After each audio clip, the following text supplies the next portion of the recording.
제가 사실 오늘 우리 찬양대가 어린이 주일 찬양을 준비했다고, 그런데 오늘 교회에서는 어버이 주일로 지킨다고 그걸 꼭 이야기해달라는 그런 얘기를 들었습니다. 근데 딱 맞는데요. 사실 우리 어버이의 기쁨, 행복은 아이들이 건강하고 또 아이들이 잘 되는 것이 그게 어버이의 기쁨이니까 어버이 주일에 더 잘 맞습니다. 아마 우리 이제 교단에서는 오늘을 보통 어린이 주일로 지키는데 우리 이제 교회에서는 어버이 주일이 되면서 이게 전체가 아우러진 가정의 주일이 된 것 같습니다. 우리 부모님들 꽃을 달고 있으니 더 멋있네요. 얼마나 어버이가 되는 것이 힘듭니까? 생물학적 부모를 넘어서 신앙적인 좋은 모델이 되고 모범이 된다는 일이 정말 어렵고 힘든 일인데 그 일을 해내고 계신 여러분들을 응원합니다. 힘내십시오. 하나님이 더 큰 은혜를 주시기를 소원합니다. 제가 지난번에 에베소서 말씀을 같이 나누었습니다. 에베소서는 1, 2, 3장은 우리가 무엇을 믿을 것인가, 그리고 4, 5, 6장은 그러면 우리는 어떻게 살아야 할 것인가, 우리가 믿는 바를 삶으로 실천해 내야 하지요. 지난 시간 제가 사랑 안에서 참된 것을 하여 범사에 그에게까지 잘하자라는 말씀을 함께 나누었습니다. 오늘은 그 뒤에 이어지는 말씀입니다. 바울은 오늘 우리가 읽은 본문에서 옛사람을 벗어버리고 새 사람을 입어라 말합니다. 그렇습니다. 실로 하나님의 백성으로 부르심을 받은 사람은 하나님 사람다워야 합니다. 하나님이 거룩하시니 믿는 우리도 오늘 24절의 말씀처럼 하나님을 따라 의와 진리의 거룩함으로 지으심을 받은 새 사람이어야 합니다. 여러분, 바울이 오늘의 본문 바로 앞에서 그리스도 밖에 있는 이방인과 그리스도 안에 있는 우리를 다르게 구별하고 있는 것을 볼 수 있지요. 에베소서 4장 18절과 19절의 말씀을 여러분 한번 보십시오. 예수 밖에 있는 이방인은 어떤 상태에 있는지, 그들의 총명이 어두워지고 그들 가운데 있는 무지함과 그들의 마음이 굳어짐으로 말미암아 하나님의 생명에서 떠나 있도다. 그들이 감각 없는 자가 되어 자신을 방탕에 방임하여 모든 더러운 것을 욕심으로 행하되. 뭐라고 말합니까? 총명이 어두워졌다, 무지하다, 마음이 굳어졌다, 하나님의 생명에서 떠나 있다, 감각이 없다, 방탕하다, 더럽다, 욕심으로 행한다. 이것이 그리스도 밖에 있는 사람의 상태입니다. 영적인 이방인의 상태는 더러운 욕심으로 죄를 지으면서도 마음이 굳어져서 감각이 없습니다. 육신을 따라 삽니다. 그러나 예수 그리스도 안에 있는 우리는 다릅니다. 아니, 달라야 합니다. 바울이 4장 20절에서 이렇게 말하지요. 오직 너희는 그리스도를 이같이 배우지 아니하였느니라. 그리스도 밖에 있는 이방인을 이야기할 때는 오늘 우리가 읽었던 그들이라고 말합니다. 그런데 우리에 대해서 이야기할 때는 오직 너희는 이라고 말하죠. 무슨 이야기입니까? 오직 너희는, 너희만은, 다른 사람은 몰라도 너희만은 그리스도를 이같이 배우지 아니하였다라고 말하는 것입니다. 그러므로 에베소서 4장 22절과 24절에서 너희는 유혹의 욕심을 따라 썩어져가는 구습을 따르는 옛사람을 벗어버리고 오직 너희의 심령이 새롭게 되어 하나님을 따라 의와 진리의 거룩함으로 지으심을 받은 새 사람을 입어라 말합니다.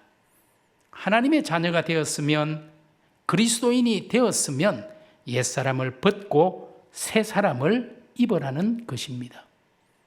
여러분, 군인은 군복을 입어야 하고 의사는 의사 가운을 입어야 하고 죄수는 수의를 입어야 하고 운동선수는 유니폼을 입어야 하는 것처럼 그리스도인은 거룩함의 새 옷을 입으라는 것입니다. 옛사람의 옷, 세상에 속한 옷을 벗고 하나님을 따라 의와 진리의 거룩함, 그것으로 옷 입으라고 우리에게 말해주죠. 벗을 것은 벗고 입을 것은 입어야 합니다. 벗을 때는 벗고 입을 때는 입어야 합니다. 때와 장소를 잘 가려야 하죠. 잠잘 때 이렇게 양복 입고 넥타이 메고 자면 너무 불편하죠. 안 됩니다. 여러분 교회 오실 때 잠옷 입고 오면 곤란합니다. 때와 장소가 있죠. 여름에는 얇은 옷을 입어야 하고 겨울에는 두꺼운 옷을 입어야 하죠. 그런데 여름에 겨울옷 입고 겨울에 여름옷 입는 사람은 철이 없는 사람입니다. 왜 이야기하지 말아야 할 때 이야기하고 끼지 말아야 할 곳에 끼게 되면 왜 저리 철이 없지? 라고 말하지 않습니까? 하지만 제일 철없는 것은 철없이 옷 입는 것입니다. 오늘 우리가 읽은 본문 에베소서 4장 25절부터 그 이하 쭉 읽어보시면 바울은 우리가 벗어야 할 옛사람의 옷이 무엇인지 그리고 우리가 입어야 할 새사람의 옷이 무엇인지를 구체적으로 말하고 있습니다. 오늘 바울이 말하는 그 이야기를 따라 정말 우리가 거룩한 새사람이 되었다면 어떤 옷을 입어야 할지 한번 살펴보려고 합니다. 첫째로 4장 25절의 말씀, 그런즉 거룩한 새사람의 옷을 입으라고 말했은즉 어떻게 하라고요? 거짓을 버리고 각각 그 이웃과 더불어 참된 것을 말하라 권면합니다. 거짓을 벗어버리고 진실을 말하라 이야기하지요. 여러분, 예수님께서 요한복음 8장 44절에서 마귀는 거짓말쟁이요 거짓의 압이다 라고 제자들에게 말했습니다. 거짓은 마귀에게 속한 것입니다. 하나님은 참되고 진실한 분이죠. 20세기에 가장 위대한 신학자 가운데 한 사람이다 라고 꼽히는 칼 발트라는 사람이 있는데요. 이 발트라는 사람은 우리 인간에게 근본적인 죄는 세 가지 부류에 있다. 범주다. 첫째는 교만의 죄, 두 번째는 욕심의 죄, 그리고 세 번째는 거짓말의 죄가 우리 인간의 근본적인 죄다라고 말했습니다. 거짓말도 일종의 습관입니다. 한번 해서 통하면은 이렇게 해도 되는구나 이렇게 생각하죠. 그리고 거짓말을 계속해서 할 수밖에 없어요. 한번 거짓말을 하게 되면 그 말이 거짓말이 아니라는 사실을 증명하기 위해서 또 다른 거짓말을 할 수밖에 없어요. 이것이 거짓말 재생산의 법칙입니다. 그런데 거짓말을 하게 되면 그 사이가 소원해집니다. 우리가 하나님 앞에 죄를 짓고 거짓을 아뢰게 되면 하나님과의 관계가 멀어집니다. 소원해질 수밖에 없어요. 우리가 옆에 있는 사람에게 거짓말을 하게 되면 부모, 자녀든지 형제, 자매든지 벽이 생길 수밖에 없어요.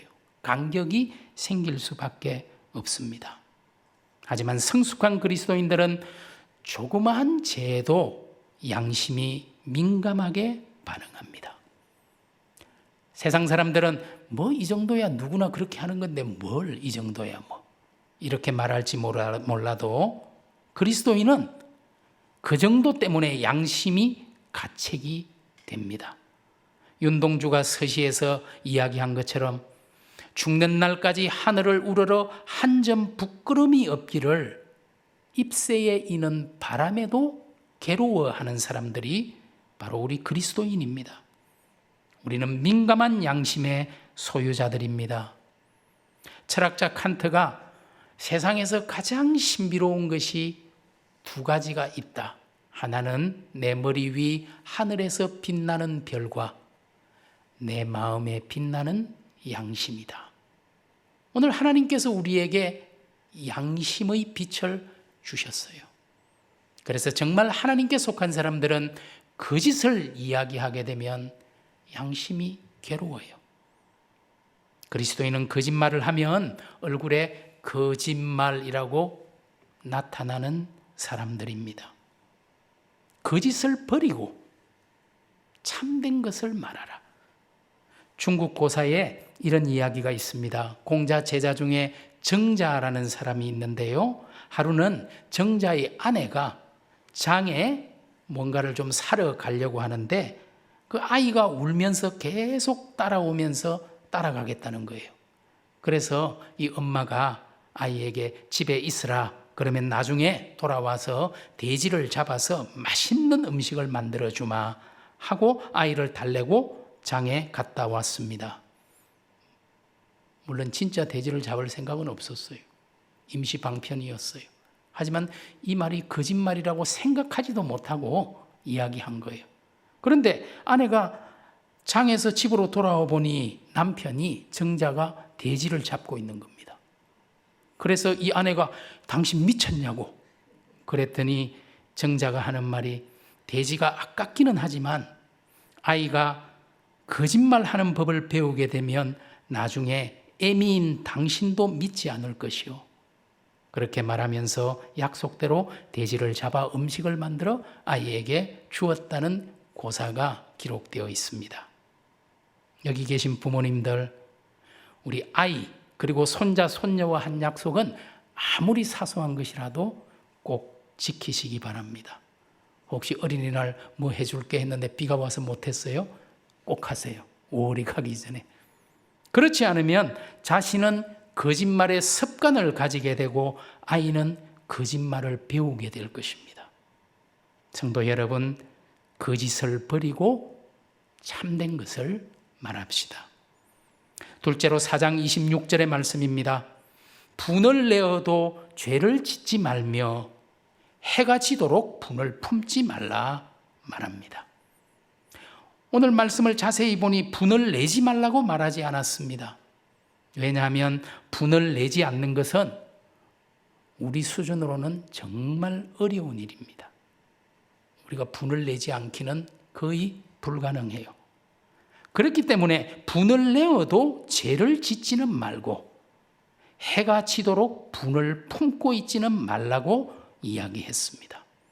물론 여기에서 말하는 분은 사사롭고 이기적인 분노이지요. 의롭고 거룩한 분노도 있습니다. 여러분, 복음서에 보면 우리 예수님께서 성전에서 매매하는 자들, 환전하는 자들을 노건으로 내어 쫓으시고 분을 내셨다. 의분이죠. 의분은 필요합니다. 그러나 이기적이고 사사로운 분노는 오늘 말하는 것처럼 죄를 짓게 만듭니다. 4장 27절의 본문에 보니까 마귀에게 틈을 주게 됩니다. 우리가 분을 내면 마귀에게 틈을 주는 거예요. 마귀는 우리의 분노를 이용하여 죄를 짓도록 만듭니다. 분을 내지 말아야지 하면서도 순간적으로 그게 잘 안 됩니다. 특히 다혈질의 성격을 가진 분들은 그냥 욱하고 화를 내게 될 때가 종종 있습니다. 그럴 때마다 오늘 에베소서 이 말씀을 기억하십시오. 해가 지도록 분을 품지 말라. 혹시 가정의 달이지만 부부로 오래 살다 보면 좀 다투는 일도 있죠. 부부싸움을 한 번도 하지 않은 분이 그래도 있겠죠. 있을 거라고 생각합니다. 어떤 분들이 저를 보면서 목사님은 부부싸움을 한 적이 없지요 그러는데 그럴 리가요. 그렇게 대단한 분들도 분명히 있을 거라고 저는 생각해요. 그러나 저는 그 축에는 못 끼고요. 그런데 중요한 것은 화를 내고 다투었다고 하더라도 해가 지도록 분을 품지 말라. 꼭 잠자리에 들기 전에는 화해하고 풀고 주무시기 바랍니다. 여기 부부로 계신 분들 꼭 그렇게 하십시오. 그냥 자면 절대 꿀잠 못 잡니다. 성도가 성경 말씀대로 살아야지요. 그 성격이 안 좋은 분들은 고집이 좀 세요. 그래서 화를 내고 나면은 해가 지기 전에 분을 풀라고 했는데도 불구하고 말 안 하기, 밥 안 먹기 이런 것들을 또 구사하잖아요. 그런 상태에서 밥을 하고 국을 하면 모르겠어요. 거기 아마 보이지 않는 독이 들어가서 소화불량에 걸릴 수 있을 겁니다. 이런 모든 것들은 우리 옛사람의 모습입니다. 옛사람의 일을 벗어버리라고 말하지요. 그리스도 안에 새 사람은 급히 분을 내지 않습니다. 혹 분을 내더라도 그날을 넘기지 않습니다. 먼저 사랑의 마음으로 손을 내미는 사람이 새 사람입니다. 많이 사랑하는 사람이 먼저 사과하고 화해를 청하기 마련입니다. 내 마음이 이렇게 불편한데 저 사람은 얼마나 불편할까 싶어서 먼저 사과하게 됩니다. 이번에는 절대로 내가 먼저 사과하거나 화해하지 않겠다라는 사람은 그만큼 사랑이 부족하다는 것을 자인하는 꼴입니다. 사랑의 약자라는 말이 있죠. 많이 사랑하는 사람이 지기 마련입니다. 성도 여러분, 기꺼이 사랑의 약자가 되기를 바랍니다. 야고보서 1장 19절 20절은 이렇게 우리에게 말합니다. 사람마다 듣기는 속히 하고 말하기는 더디하며 성내기도 더디하라. 사람이 성내는 것이 하나님의 의를 이루지 못함이라 말합니다.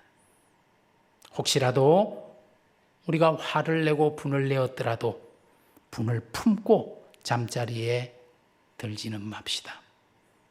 셋째로 그리스도인은 어떤 사람이어야 합니까? 4장 28절의 말씀입니다. 도둑질하는 자는 다시 도둑질하지 말고 돌이켜 가난한 자에게 구제할 수 있도록 자기 손으로 수고하여 선한 일을 하라 말합니다. 여기에서 말하는 도둑질이 단지 남의 물건을 훔치는 것만을 말하는 것은 아닐 것입니다. 영국의 유명한 설교자 찰스 스펄전 목사님은 이렇게 말했습니다. 하나님께 드려야 할 것을 드리지 않은 것이 도둑질이다. 주일을 지키지 않는 것이 주일 도둑이요, 예배 시간에 예배를 드리지 않는 것은 예배 도둑이요, 하나님께 드릴 영광을 가로채는 것은 하나님의 영광 도둑이다. 내가 하나님의 백성으로서 당연히 해야 할 것을 하지 않는다면 그것도 일종의 도둑질입니다. 일한 것 이상으로 무엇인가를 바란다면, 공부한 것 이상의 성적을 바란다면 이것도 일종의 도둑심보입니다. 그런데 성경은 단지 무엇을 하지 말라는 것에 끝나지 않고 무엇을 하라고 말합니다. 도둑질하지 말고 이렇게 끝나는 것이 아니죠. 오히려 남을 돕고 구제하기 위해 선한 일을 하라라고 말합니다. 여러분, 황금률이라는 말을 아시죠? 우리 예수님께서 누가복음 6장 31절에 하신 말씀, 남에게 대접을 받고자 하는 대로 너희도 남을 대접하라. 이 말씀을 우리는 황금률이라고 말합니다. 이것이 그리스도인이 마땅히 지켜야 할 황금처럼 귀한 말씀이라는 뜻일 겁니다. 그런데 예수님의 이 말씀과 비슷한 가르침이 예수님 이전에 동양과 서양에서도 있었습니다. 동양에서 공자의 이야기 중에 공자의 제자 한 명이 공자에게 찾아와서 인생을 걸고 실천해야 할 규율이 있다면 한마디로 무엇입니까, 선생님? 물었습니다. 그때 공자가 기소불욕이면 물시의인이라 이렇게 말했죠. 내가 원치 않는 일이면 남에게 하지 말라. 이게 네가 평생 지켜야 할 한마디 규율이다. 서양에서도 예수님 이전에 유대교에 힐렐이라는 정말 유명한 선생님이 랍비가 있었습니다. 이 힐렐이 누구냐면요, 사도 바울의 선생님이 가말리엘이라는 사람인데 이 가말리엘의 할아버지가 바로 힐렐입니다. 어느 날 힐렐의 제자 중 한 사람이 위대하신 선생님, 제가 한쪽 발로 서 있는 동안에 모든 율법을 한마디로 요약해서 가르쳐 주십시오 말했습니다. 이때 힐렐이 이렇게 대답했죠. 자기에게 싫은 것은 남에게 하지 말라. 이것이 율법의 전부이고 나머지는 이것에 대한 설명일 뿐이다. 그러면 예수님의 황금률과 공자나 힐렐의 황금률의 차이가 무엇입니까? 공자나 힐렐의 가르침이 소극적이라면 예수님의 가르침은 적극적입니다. 공자는 너가 원치 않는 일이면 남에게 하지 말라. 힐렐은 자기에게 싫은 것을 남에게 하지 말라고 말했습니다. 하지 말라는 거죠. 그러나 예수님은 내가 대접받고 싶은 대로 남을 대접하라고 말합니다. 소극적으로 하지 말라가 아니라 적극적으로 하라는 것입니다. 수동적 윤리가 아니라 능동적인 윤리를 가르친 것입니다. 이것은 대단히 중요한 차이입니다. 오늘 우리가 읽은 본문과 비추어서 이야기하자면 거짓말을 하지 말라고만 하지 않고 참말을 하라고 말합니다. 분을 품지 말라고만 하는 것이 아니라 분한 마음을 풀라고 말합니다.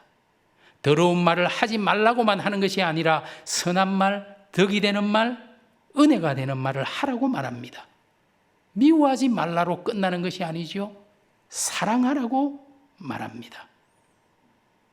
그리고 새 사람이 되었으면 도둑 심보를 버리고 돌이켜 오히려 남을 돕기 위하여 자기 손으로 수고하여 선한 일을 하라는 것입니다. 이 차이는 하늘과 땅의 차이입니다. 이것이 예수님의 황금률을 진짜 황금률로 만든 차이인 것입니다. 성도 여러분, 오늘 우리의 삶 속에서 도둑 심보를 버리고 열심히 이웃을 위해서 구제할 수 있도록 선한 일을, 선한 삶을 살아냅시다. 어떤 사람은 공부해서 남주나 그런 말도 하는데요. 남주기 위해서 공부하는 거예요. 돈 벌어서 남주나? 남주기 위해서 돈 버는 거예요. 내 잘 먹고 내 잘 살자고 공부하고 돈 버는 게 아닙니다. 오늘 우리 그리스도인은 성경이 말한 것처럼 이웃을 구제할 수 있도록 선한 삶을 살아내는 사람들입니다. 네 번째로 4장 29절의 말씀 보실까요? 무릇 더러운 말은 너희 입 밖에도 내지 말고 오직 덕을 세우는 데 소용되는 대로 선한 말을 하여 듣는 자들에게 은혜를 끼치라 권합니다. 무릇 더러운 말은 너희 입 밖에도 내지 말라고 말합니다. 여러분, 야고보서 3장 8절은 혀는 능히 길들일 사람이 없나니 쉬지 아니하는 악이요 죽이는 독이 가득한 것이라 말합니다. 우리가 우리 혀를, 입을 길들일 수만 있다면 우리는 성자의 반열에 속할 것입니다. 그만큼 입을 단속하기가 어렵습니다. 우리가 가진 정경 외에 또 다른 외경이라는 책이 있는데요. 그 외경 중에 집회서라는 책에 보면은 이런 말이 있습니다. 총에 맞아 죽은 사람보다 말에 맞아 죽은 사람이 더 많다. 매에 맞으면 매 자국이 날 뿐이지만 혀에 맞으면 뼈가 부서진다. 이렇게 기록되어 있어요. 우리가 나쁜 말, 나쁜 습관은 참 빨리 배웁니다. 아이들도 욕은 왜 그리 빨리 배워서 활용을 잘하는지. 그런데 좋은 말, 좋은 습관은 정말 오랜 시간이 걸려야 몸에 배이게 됩니다. 학회지에 연구팀이 좋은 습관이 몸에 배는데 평균 66일이 걸린다. 물론 얼마나 자주 반복하느냐에 따라서 더 짧아질 수도 있겠죠. 언어도 습관입니다. 상처 주는 말, 더러운 말, 분열시키는 말은 아예 그 모양이라도 버려야 할 것입니다. 이제 우리가 정말 그리스도인다운 사람, 새 사람이 되었다면 우리의 말도 기쁨을 주는 말, 선한 말, 격려하는 말, 하나가 되게 하는 말을 해야 할 것입니다. 성도 여러분, 앞으로는 우리가 어떤 상황에 놓이든지 선한 말로 모든 사람에게 은혜를 끼치는 사람이 됩시다. 오늘 우리가 읽은 본문 마지막 절 4장 30절, 하나님의 성령을 근심하게 하지 말라. 여러분, 저와 여러분이 옛사람의 말과 행실을 계속하게 되면 성령이 근심하십니다. 하나님의 성령을 근심케 하는 것보다 더 큰 죄는 없습니다. 실로 우리가 하나님의 자녀가 되었다면 하나님의 마음을 아프게 하고 근심케 하는 일은 버려야 합니다. 이제 거짓을 버립시다. 분을 품지 맙시다. 도둑 행실과 심보를 버립시다. 더러운 말은 입 밖에도 내지 맙시다. 오히려 이제는 참된 것을 말합시다. 분했던 것들, 맺혔던 것을 다 풀 수 있기를 바랍니다. 남을 도우려는 마음으로 일합시다. 그리고 선하고 은혜로운 말을 우리 입술에 담읍시다. 우리가 옛사람을 벗어버리고 새사람을 입게 될 때 우리 하나님의 성령께서 말할 수 없이 기뻐하실 것입니다. 이제후로는 우리 하나님의 성령을 기쁘게 하는 성도 여러분, 또 우리 기쁜 소식 교회가 되기를 주님의 이름으로 축복합니다. 기도하겠습니다.